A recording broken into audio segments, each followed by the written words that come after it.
Mr. Chairman, I chair the Readiness Subcommittee, and on February 8th, we had a readiness hearing.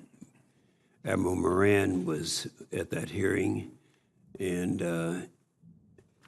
now keep in mind that was February the 8th, and of the 4 incidents we're talking about, all except the one on January 31st were since that hearing that we had. And Secretary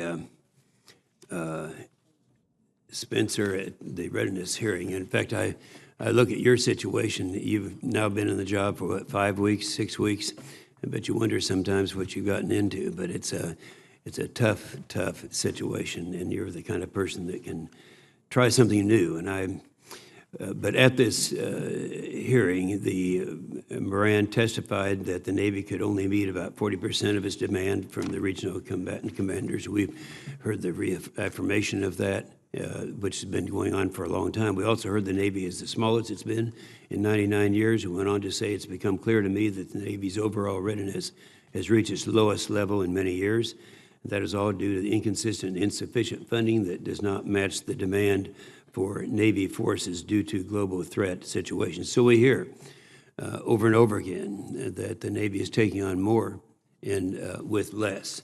So Secretary Spencer and Admiral Richardson, if the Navy is focused on ensuring the foreign deployed ships are ready, and recent history is our example, what shape would the rest of the fleet be in terms of readiness? What shape is the non-forward deployed in? How would you characterize that? Admiral Richardson. Sir, it has been our consistent priority to resource those forces that are forward deployed and that are going to deploy.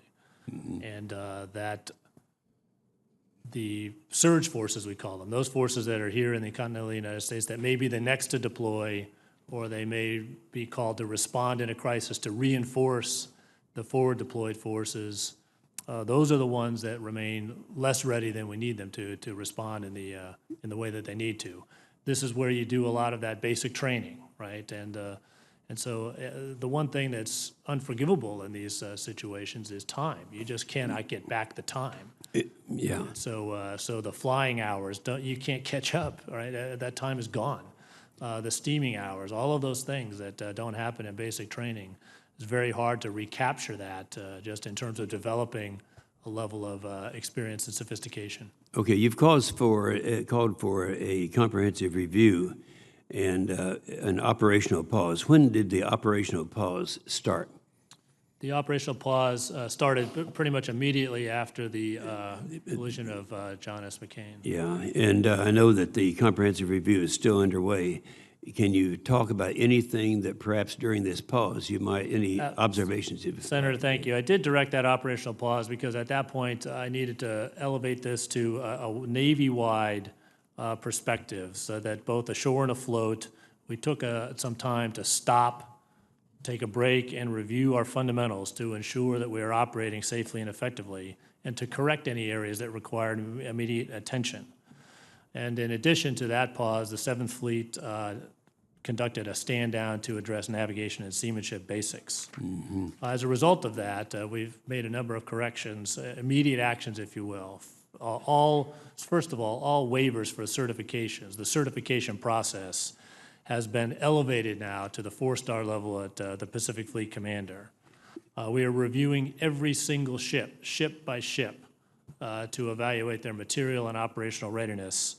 That is being done both administratively to make sure that our certification process is good, and also with physical visits. Yeah.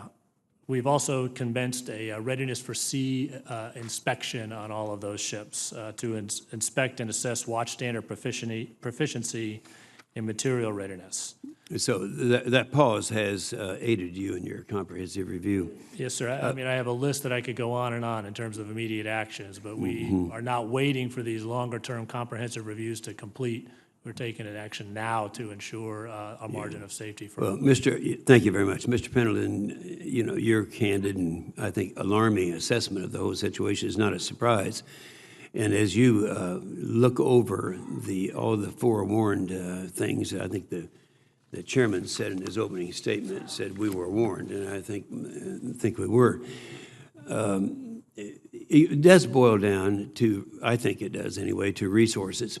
And a lot of it, I think you would probably agree with that. This is what I'd like to ask you to do.